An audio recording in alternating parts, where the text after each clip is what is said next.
And as far as gifted students, we're going to talk a tiny bit about gifted students later. This is primarily focused on special education. Ooh. Okay, for some reason I froze, sorry. This is primarily focused on special education, but I will talk a little bit about gifted students and making sure that we are also keeping those students in mind when we're thinking about inclusion. I do agree that we have to always keep those students in mind as well. So back to staffing, and thank you for the questions. I think this makes it much more interesting and engaging, and hopefully makes this more useful to all of you. So as far as training, or staffing, we want to make sure that we're providing enough support in classrooms. One of the things that makes inclusion not work is when we don't have enough teachers in the classroom or enough people who are working with the students. We need to make sure that we have the teachers, special education and general education, good, solid training in academic and learning and behavioral needs of students. We also want to make sure that the assistants that we have in the classroom have knowledge of how to support students as well. It's not okay just to add people into a classroom. They have to be people who are trained and people who understand and know how to work with students with disabilities. And ideally, in a perfect world, for inclusion to be highly effective, it's a general education teacher and a special education teacher working together. So those two teachers being in the classroom all day long, or at the very, very least, during the core academic subjects, during the math and the reading and the writing, to make sure that those students are getting extra support. Inclusion takes a lot of staffing. Sometimes people think that inclusion means that a general education teacher can just serve all of the kids in the classroom. And there have been places in the United States that have tried it and thought that it's less expensive. It's not. Inclusion's much more expensive because it requires those two teachers working together in order for it to be highly effective.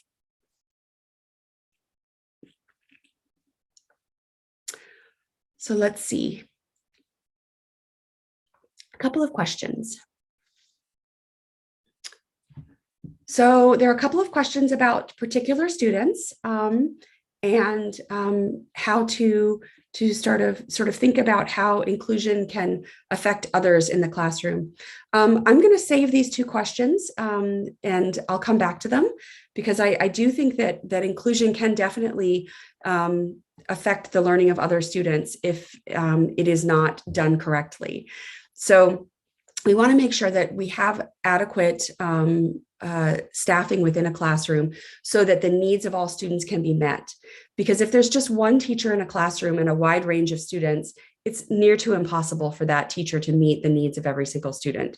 So we definitely want to make sure that we are providing enough people in the classroom to be able to support the range of students. And I see that there's a parent who brought up their child. Yes, if you have students who are struggling with learning and that need extra support, it's one of the most important things that we can do is to provide classroom support within those schools that they're attending. If that is not available, one of the gifts that we've had, I hate to say gifts from anything from the pandemic, but we have definitely enhanced our online and virtual instructional methods for students. And I'd be happy to share some information about that at the end as well. So sort of when we go back to thinking about how to start inclusion and how to get it rolling in your schools, it's so important to build your community. We often will start with thinking about educating staff, and we'll tell staff about the various disabilities, and we'll give them some skills, and we'll add some curricula so that they have different options for using for instruction. But I think that misses the mark. One of the first things we have to do when we're thinking about designing an inclusive environment for our students is to start with the families and start with all of the people that are involved in your school, and making sure that all of the families, all of the parents, all of the students know that you value everyone in their school, that everyone can learn and everyone has a capacity for learning.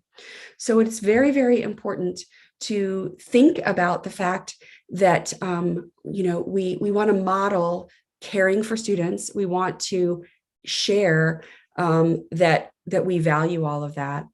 And I see that a question just came into the chat that asking, how do you break the news to parents?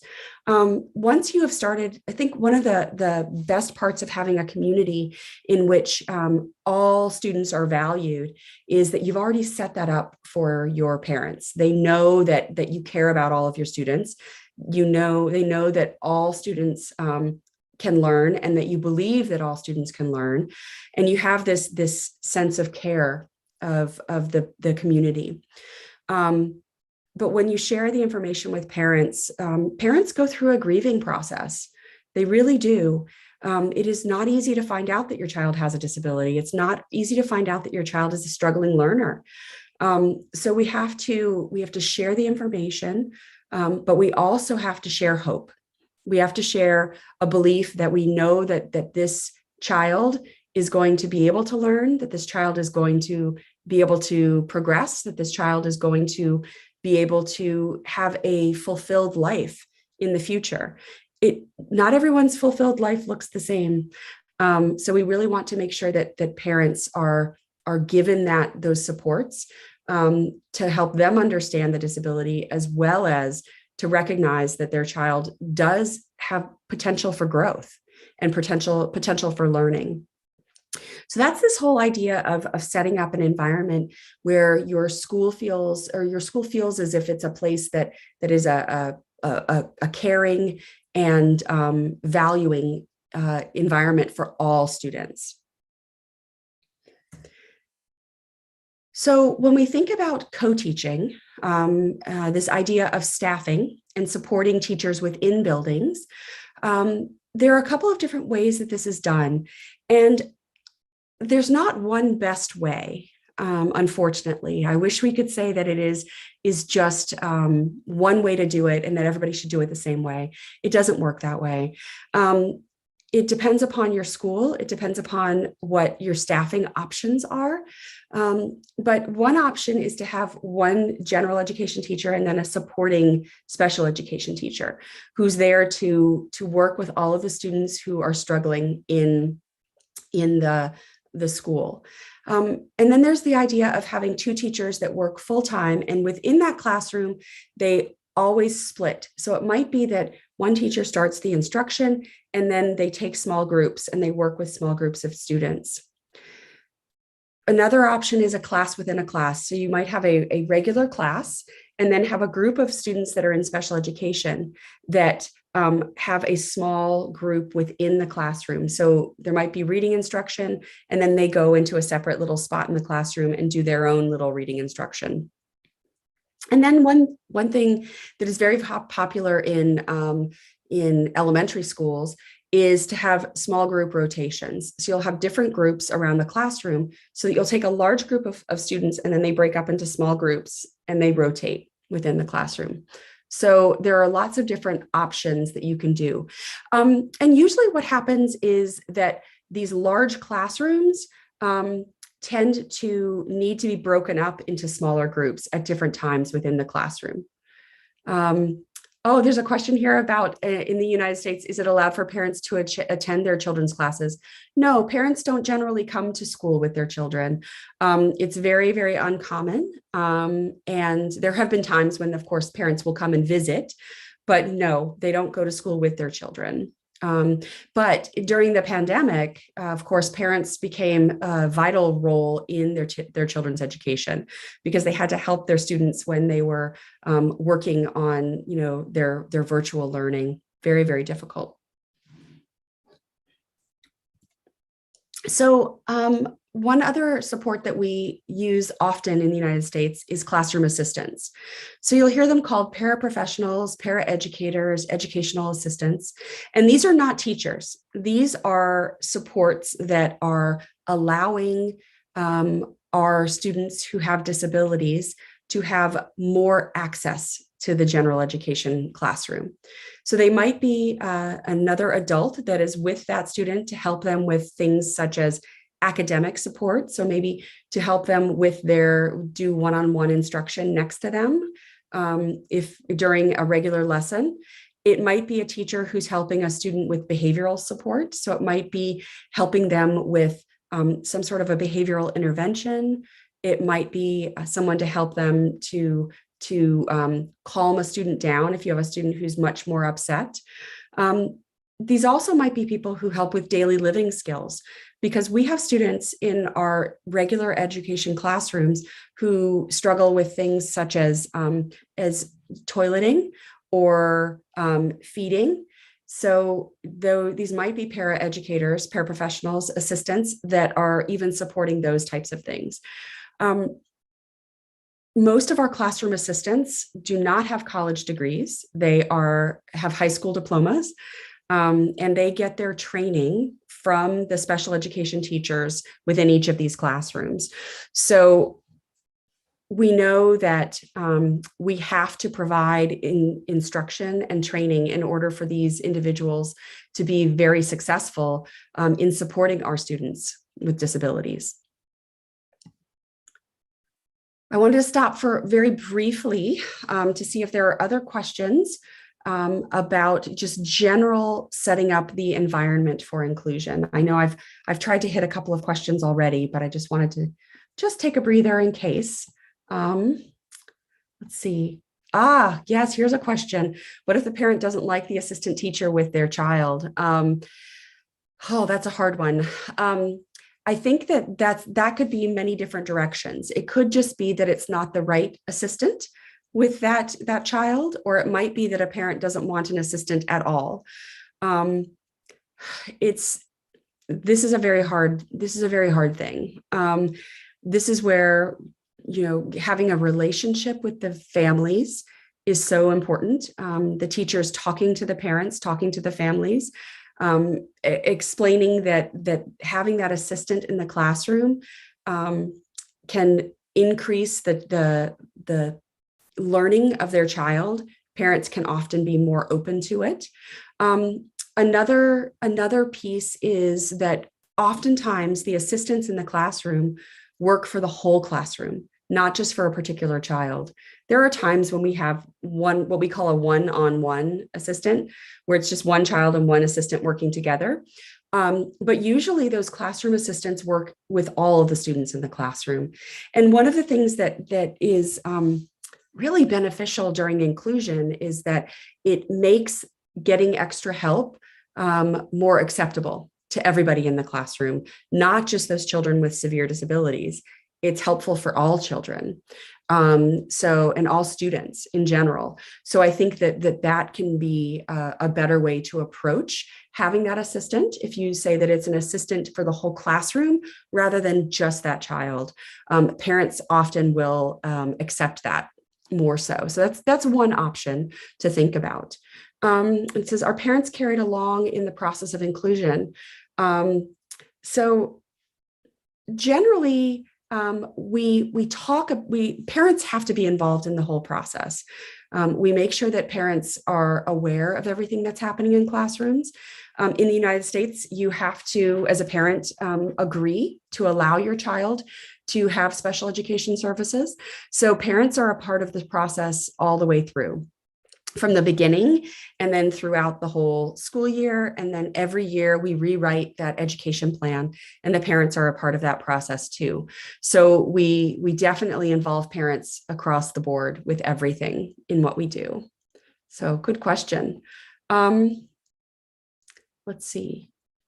So when we're thinking about the range of supports that we provide our students, this is where, when I was preparing this, I was like, oh my goodness, what do I start with? And how do I sort of at least share some information, which is one of the reasons that I gave you all a list of, and I'll put it back in the chat at the end, just for those of you who hopped on a little bit later.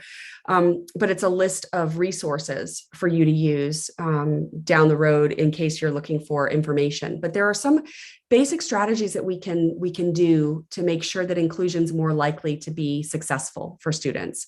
And one of the first things that we always stress is the importance of creating environments in the classroom that are supportive of all students. We focus a lot on positive behavioral interventions and supports. You'll see that written as PBIS or MTSS. But the idea is that when you set up your classroom environment and there are clear rules and expectations, so students know, here's what we want you to do, here's how you should do it, and we teach them how to be in school, not just the learning of school, but how to be in school. Teaching them, so common rules might be respectful of others, be responsible in your classroom, be ready to learn, those types of questions, so those types of rules. And then setting up classrooms that are very well organized so that students know where all of the things are in the classroom. They feel like it's their space. They know the routines of the classroom. They know how to get things done in the classroom, and that there are very clear schedules. So we want to make these environments that are very, very predictable so that students know what's expected of them, and that teachers have given children the skills to learn how to be students in classrooms. And very importantly, we have to praise our students. Very often, teachers will just assume that students know how to act in school, or they'll just assume that they should behave in school. And we rarely, as teachers, tell students when they're doing the right thing. But we are very good at telling them when they're being naughty or inappropriate or wrong. So we really want to take the time to tell students when they are behaving correctly in the classroom, when they're learning well in the classroom, and you want to be very specific. We call this behavior-specific praise. So telling students, for example, if you have a student who has attention deficit disorder, telling them that they focused well on an assignment, they did great work on their math assignment. And we don't want to rely on punishment and reprimands all the time, because punishment is all it does is actually increase aggression in students when we punish, or it makes students not want to engage in instruction. So we really want to focus more on teaching those skills. So there's a question here. Can nonverbal students with autistic children join the mainstream schools using AAC devices? Yes, they can. And I think that's one of the things that we need to focus on with inclusion, is really thinking about the range of what students can gain from being in inclusive classrooms. For some students, it's going to be being in an inclusive classroom and learning to read and run and play and do math with all of the other students.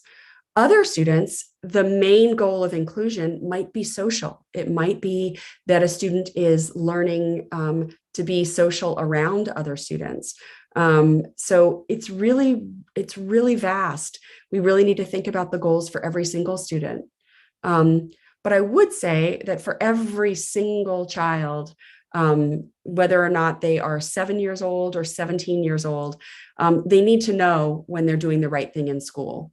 So we need to focus on teaching them how to behave in school and how to be successful in school. But also knowing that some students will always need more. We do have students who have challenging behavior that need what we call functional behavioral assessments, where we look at their behavior and think, oh, why are they doing this? And we design specific behavioral interventions to support them. So regardless of inclusion doesn't fix everything. But what it will do is allow us to at least set up an environment where students are most likely to be successful. And then we can provide extra supports within that environment. Very much so. So a couple of questions. Let's see. See, this person asked, a student is well below his age or grade. What's the best way to accommodate the student in the general education classroom? It really depends. I wish that this was an easy question. But teachers, it says, how will a teacher deliver a lesson that meets this level inside the classroom while working with the rest of the students? This is where having multiple teachers or multiple people within the classroom is so vital. In order for inclusion to be effective, we have to have enough staff and enough support to be able to make sure that the student can be successful. So it's not only that you're modifying your academic supports for that student, but also it might be that you have somebody coming in and helping that student to be able to catch up or to be able to focus on their own instruction. Or it may be a situation where that student maybe goes to another classroom for instruction for about an hour. Let's say they're doing language arts or English, or, well, English would be English in the United States, but sort of reading or literature. And so maybe they would go to another classroom to do that and then come back to the general education classroom. So there are lots of different options. But when we're thinking about inclusion, it would be having somebody else within that classroom that could support that student as well. So, and there's a question here before we move on from the behavioral side of things. What types of infrequent punishment reprimanding is applied or used? So oftentimes what happens is teachers will very much find all of the problems that are happening in a classroom. So it might be the students not paying attention, or they might say, you're not doing this, or you're not doing this, or start doing this, or work faster. That is not the most effective way. It's much better to really focus on what the expectations are, such as saying, I expect that all of you will finish these math assignments within 25 minutes. And then as students are engaging in those skills and they're working, you'll tell them that they're working very hard and you're very impressed by it, or that you're proud of them for finishing, rather than sort of telling them that they're doing something wrong. So we really want to focus on what students are doing well. It says some schools don't have specialized teachers. That's very, very difficult. I think if you don't have specialized teachers, it's important for the other teachers in the classroom, the other teachers in the school, to get training and to learn about different strategies for supporting different students.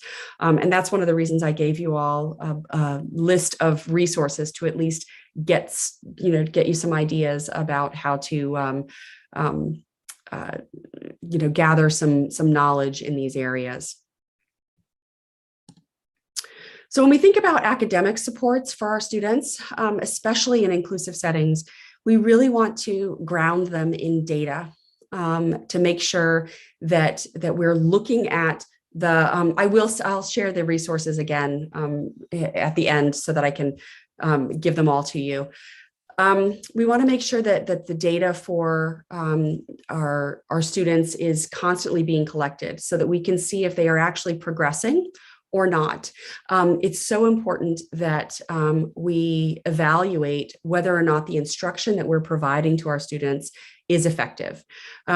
So we want to make sure that we're doing this, because even when we're collecting data and we're evaluating the progress for all of our students, it helps our students with disabilities, but it actually can help our students who are not struggling, or our students who are even gifted.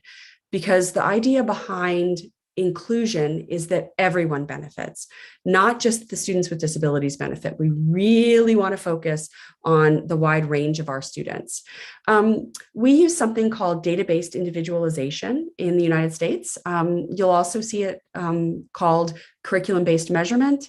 That's sort of an older term. This is a broader iteration of it. And the idea behind it being that we're using ongoing data collection to monitor progress. And then we respond to the data. So we use a validated intervention with the student. We monitor students' progress, and either they're making success And we keep going with that, or we find that it's not working for that student and we try something different. So the idea is that we're constantly evaluating what we're doing to see if what we're doing is the most effective for these very, very students. When we think about access to the general education environment, we want to make sure that we're thinking about standards that we want for all students. So for our students in inclusion, we want to make sure our special education students that are in inclusion, we want to make sure that we're providing those supports. We want to make sure that we are constantly thinking about the goals and objectives that we're designing for our students. And we want to think about appropriate adaptations for our students. And one of the ways we can do this is to differentiate our expectations, meaning that we want to think about the fact that some students will need more support and some students will need less support. And it's okay in an inclusion classroom for not everyone to get the same thing out of a lesson. For some students, you may think, oh, I want to teach different things to these different groups of students. The content is different. Others, it might be, I'm going to teach this differently to these two different groups of students. Or maybe they're going to have a different product, a different way that we evaluate. So one student may write a paper in response to something, and another student may draw a picture in response to something, or talk about what they know. So we really want to think about this range of skills that students can have. Let me quickly pop into the chat to see. Let's see. It says teachers give modifications. Yes, it says, what's the concept of inclusion in the class with students with learning disabilities? That sometimes teachers may be giving another activity or a modification, which may not be targeting the learning objective. So is that still inclusion? Yes, it is. And that is a perfect, it's almost as if I asked you to put that in there, because this takes us straight to, this is called a planning triangle. And Sharon Vaughn and Boss actually came up with this, and I've modified it a little bit for you here. But the idea is that when we initially plan what students are going to learn in a classroom, we want to make sure that students are getting their needs met. And somebody just put in, one size does not fit all. Absolutely. I can't say it any better than that. This idea is when you're starting to think about your instruction, you're thinking about three different levels. So the bottom level of this triangle being what everybody should learn, wanting all students in your classroom to learn, even the students with disabilities, everybody. So what is the very bare minimum in this that you want the students to learn? And then moving up the triangle, what we want most of our students to learn are students that are sort of average range students. And then also not forgetting our gifted students, which we often will forget. We'll often say, oh, our students who are very gifted, they'll be fine. Well, in this case, we're thinking about that very tip of the triangle at the very, very top, what we want some students to learn. So really thinking about when we're teaching, what is the base of everybody has to learn? What's the next level up? And then what's the tiny piece at the top that extra students should learn?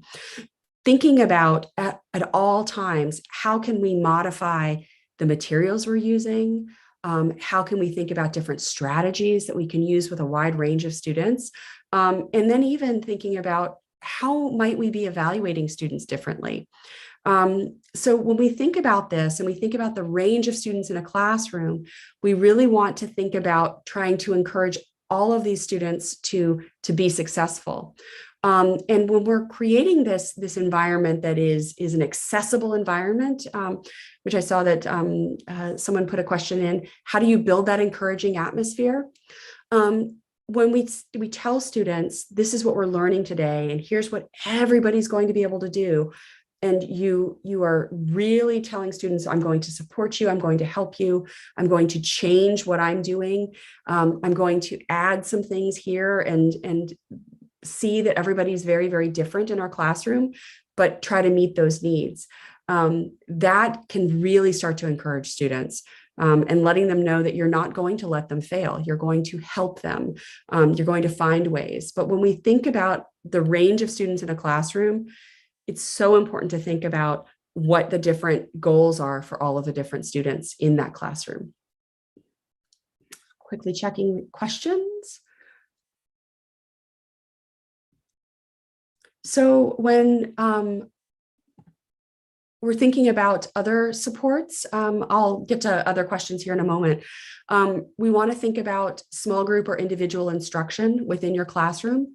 So one of the things that oftentimes teachers will do is they'll start a lesson and they'll get the students all working on something, and then they will go and work with the individual students within the classroom. It's very helpful to have a classroom assistant, a teacher's assistant in the classroom, or a special educator during this time. And you can also do things like set up graphic organizers or planners or ways to support the students that are learning. And when you're always, it cannot stress enough, back to this idea of this triangle, that you always plan for all students at the outset. So you can't just do it last minute. It has to be part of your full planning for your students. A couple of questions. Let me get into the chat. Let's see. Oh, so many questions.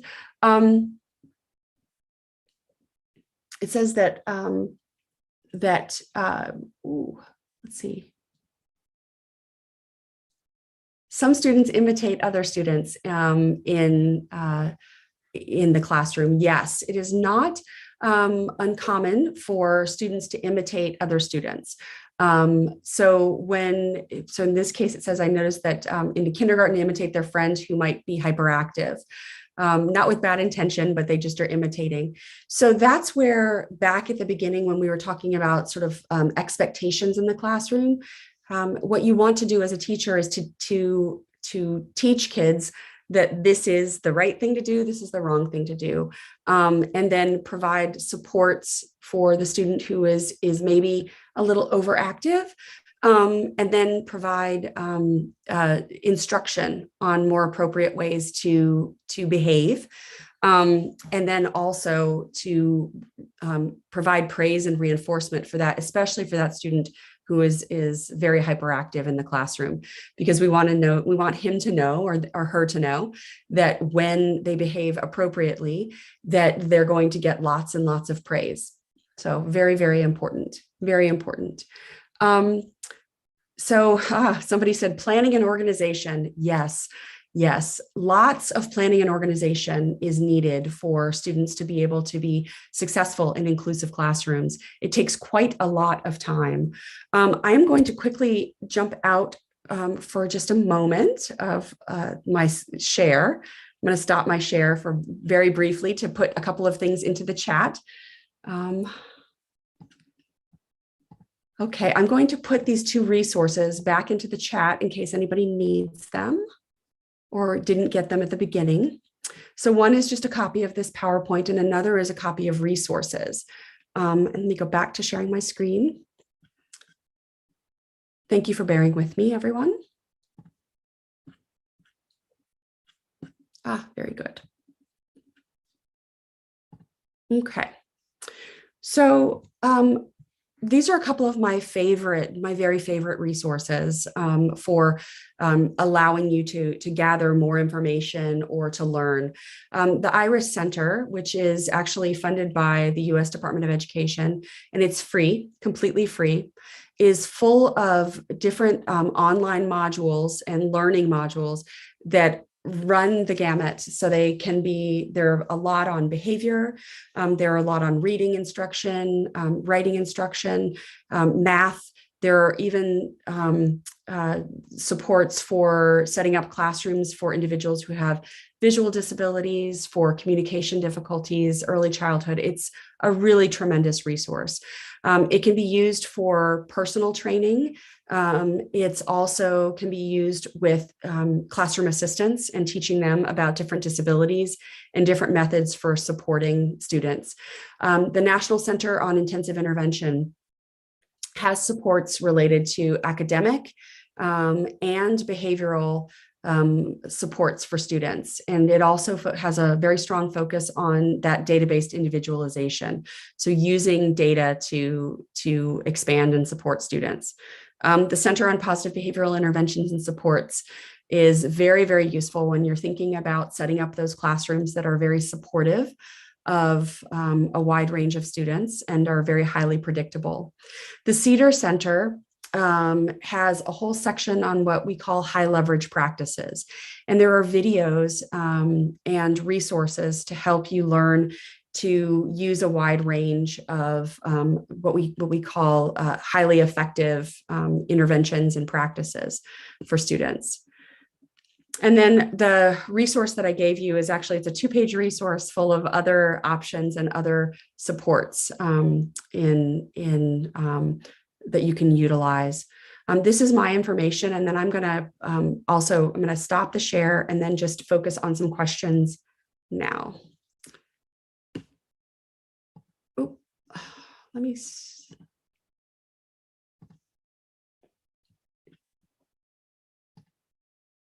Hang on, I'm having quite a slight issue.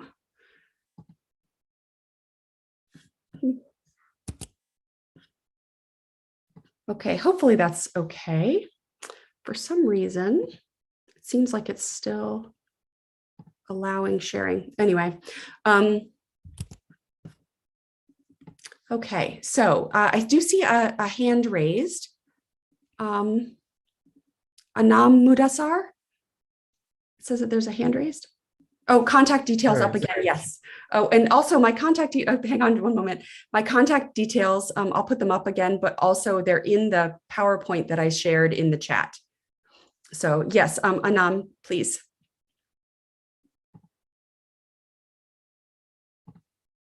Did you have a question? Hi, Ms. Anam. You Yes. can unmute your microphone, please. Ms. Anam.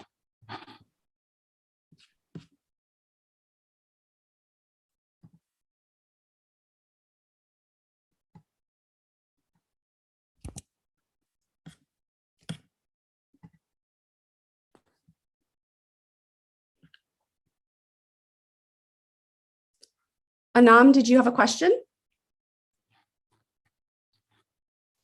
You can unmute your microphone, Ms. Anam.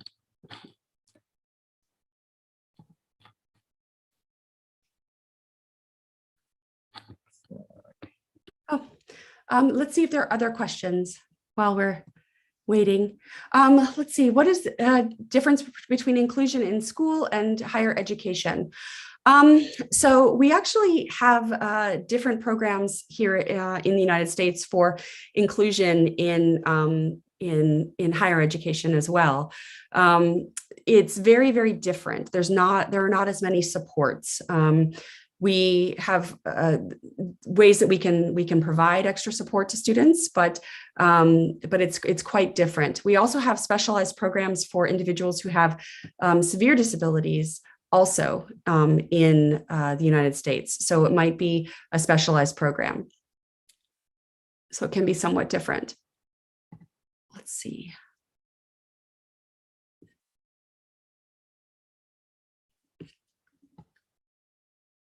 More questions. It says,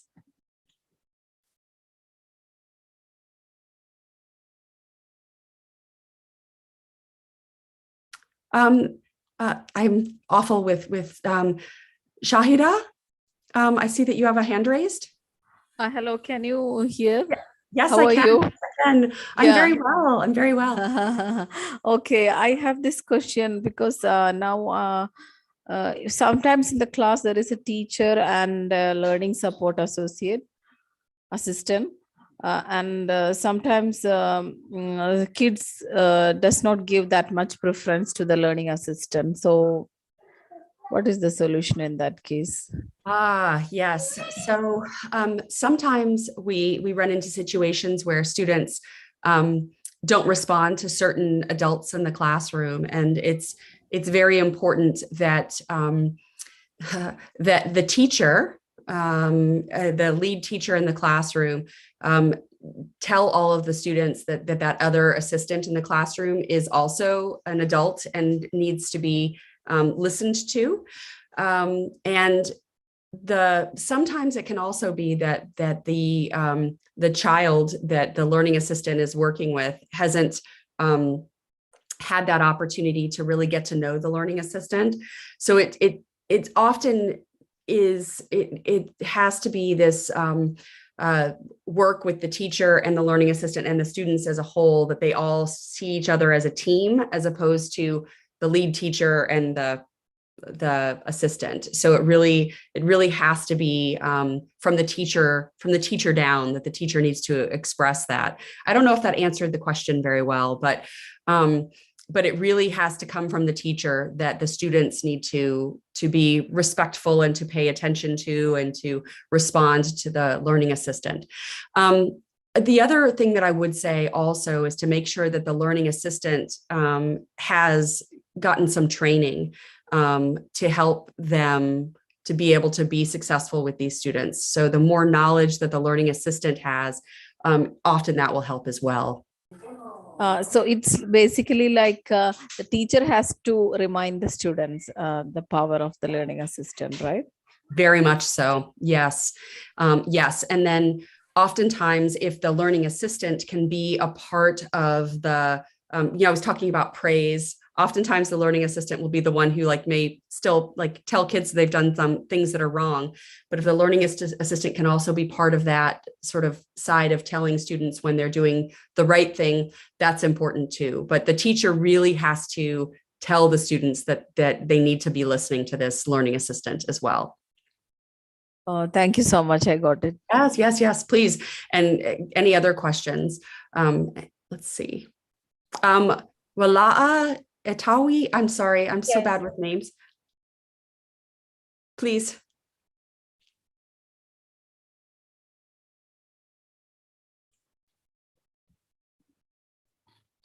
Hi, Miss Wala. You can unmute your microphone, please. Thank you. Hi, can you hear me? Yes. Hello. Yes, we can hear you. Okay, great. I just would like to ask this question and to clarify the differences between inclusion and mainstreaming and integration. Yes. And does it affect the teaching strategies while we are speaking about inclusion or mainstreaming or integration? Because I know that inclusion is let's say the umbrella and contains mainstreaming and integration as well. But does that affect or has an impact on the teaching strategies? Or this is my question. No, that's a very good question. No, it really doesn't change the strategies. The idea behind inclusion, and so mainstreaming is sort of an older term that I always laugh that when I was trained, it was all about mainstreaming, and now it's all about inclusion and integration. So they're all words that you'll see used over in the same way. But it shouldn't change the strategies. The idea behind all of this is that we're really focusing on individualizing based on what students need. So the strategies really are, open. Any strategy is open to you that is effective with those students. So it shouldn't matter based on sort of the terminology. So it doesn't have any difference between inclusion, integration, and mainstreaming, right? No, they really are used interchangeably. Okay, thank you very much. Thank you so much. Yes, please. Let's see, any other hands raised? Miriam? Miss Miriam? Yes, hi. Yes. Thank you for your very interesting and beneficial presentation. I just was wondering about really the gifted students and the fast learner students in this process, the inclusion process, because I feel it's unfair for them, and they can learn faster, and this situation will be very boring for them, and very much so. I completely agree. They can achieve much better if they are in another environment that can challenge them more. But this situation, I feel it's unfair for them, especially if there are some cases that need individual attention from the teacher and the helper, and sometimes some cases need one-to-one handling. So I think those gifted students, or at least they are, we can say like normal cases, they will be left behind their goals. So what do you think about that? So when inclusion is done well, right, when it is done well, we are meeting the needs of all of our students. Which is one of the things that makes it very, very difficult. And that's one of the reasons that at the end I shared that planning pyramid, because we can't forget our students who are gifted. The idea in an inclusive setting is that you are really meeting the needs of that full range of students. So we are meeting the needs of our students who are struggling, but we're also meeting the needs of our students who are really, really gifted and who are flourishing. So we want to make sure. It's an impossible equation here. It's really impossible equation to meet in the middle. Definitely, you are like tightening the abilities of good students, and never you cannot achieve such equation where you can meet in the middle and in the same time you can like achieve the best of everybody. It's just impossible. And no. I don't disagree with you. And that's why when we think about staffing issues within an inclusive setting, is that we have to make sure that there are enough adults in the building, enough people in the classroom that are able to provide those supports. And that's where when we have students who are struggling, like significantly struggling, there are times in our classrooms where we don't keep them all in the same classroom. So they may be in a classroom for most of the day together, but then for certain academic areas, they will go and get extra support in another classroom or in a different area within the classroom, as opposed to the students who are more gifted. So we in the United States, we do not do a phenomenal job with our gifted students. I'll be honest with you, because it's those everywhere. it's attention is very, given very to the people with disabilities. Mariam, allow me just please, because we need to give a chance for other attendees to ask questions. So let Dr. Andrea answer your question, and thank you. We'll give it to others. Thank you. And then I believe there's Asma has their hand raised. Please, Asma. Hi. Yes. Hi. Yes. I'm happy to be here. Thank you so much for the informative information. I have a question. Okay. I don't know whether you are listening, whether my voice is audible or not. Yes, I can hear you. Okay. Yes. I'm asking about the speech impairment. When some children have, some students, particularly kids aged 8, 9 years old, they have a speech impairment. What activities that as a teacher I would I would use in the classrooms to help them to decrease such way, to be included in order to achieve the matter of the inclusion in the classroom. This is the first, as a teacher, I mean, and even as a parent. Some parents do not know how to deal. I think it's the same way. If I don't know actually, but it's a matter of family support or something like that. So as a teacher, how can I deal with both parents and the students in this term? Yes. So I am not a speech language pathologist. So that is not my strongest area. Yeah. There are some resources on the IRIS Center that I gave you that should have some resources on speech language. And actually, if you wouldn't mind, you can email me and I will try to put you in contact with some speech language pathologists that might be able to help with that. In general, though, what we try to do is to provide as much opportunity practicing speaking in the classroom, and to make it successful for that student, because oftentimes children, once they reach 8, 9 years old, they start to get very nervous about speaking Yeah. because they notice that they're different. So we want to make the environment around that student very supportive, and to try to kind of create this environment of care for them. Okay. So that's So, another question is that, what are the criteria of the encouraging atmosphere? What can I do as a teacher to encourage students to be involved in the process of teaching and learning? Yes. So I think it always starts out with creating a space in your classroom where the children know what you expect of them, and that you understand that they understand, what you want them to do. And then also making sure that when they see you in the classroom, that you're letting students know when they are doing well in the classroom.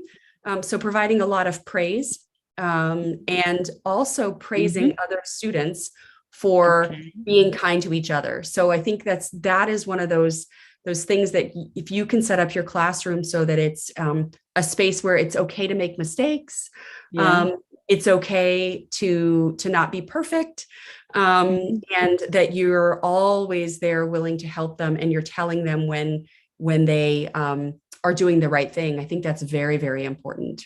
Very important. Okay, thank you so much. I really appreciate you. Oh no, thank you so much. It has truly been an honor to. I hope that that I get your email so that I contact you. Yes, it's in that PowerPoint that I gave, and I'm also going to put it in one more time in the chat for everyone. I apologize because I know some of you already have all of this, but I put the copy of the PowerPoint as well as the resources into the chat one more time for everyone, and my information is on there. Okay, thank you for your generosity. Thank you so much. Thank you so much. Bye-bye. Bye-bye. Thank you.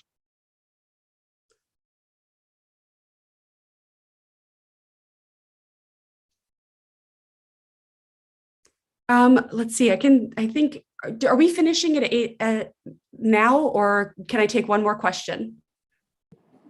Dr. Mohammed? Yes, Dr. Andrea. If you want to take one more question, it's fine. Okay, I'll take one more question. It says, Fe Juliet Madamba raised her hand.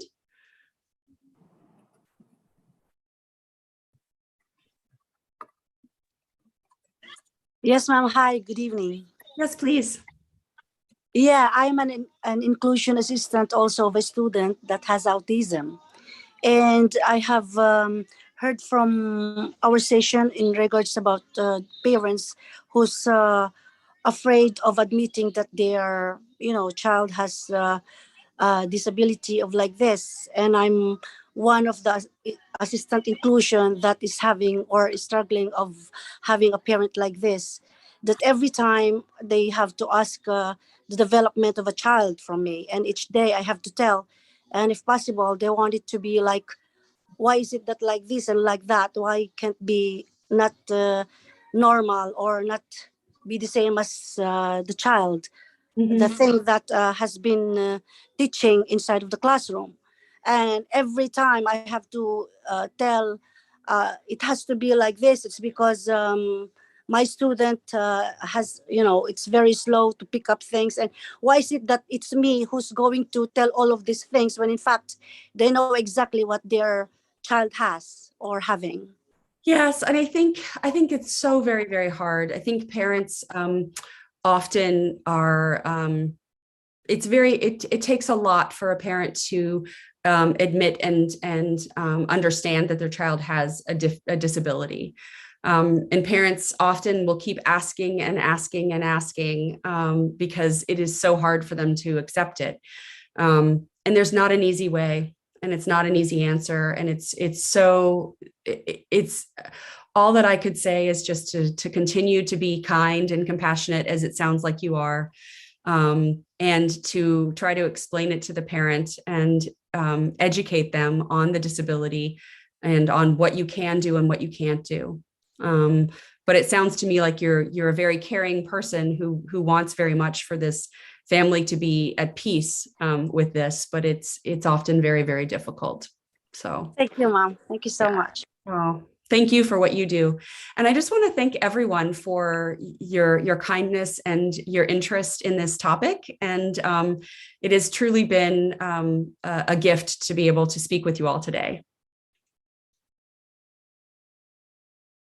Are you there? Yes. Yeah. Yes, thank you very much, Dr. Andrea, for the great and informative presentation. Hope you all enjoyed our first session, and see you tomorrow at 5 p.m. in Module 2, Disabilities Covered by Special Education.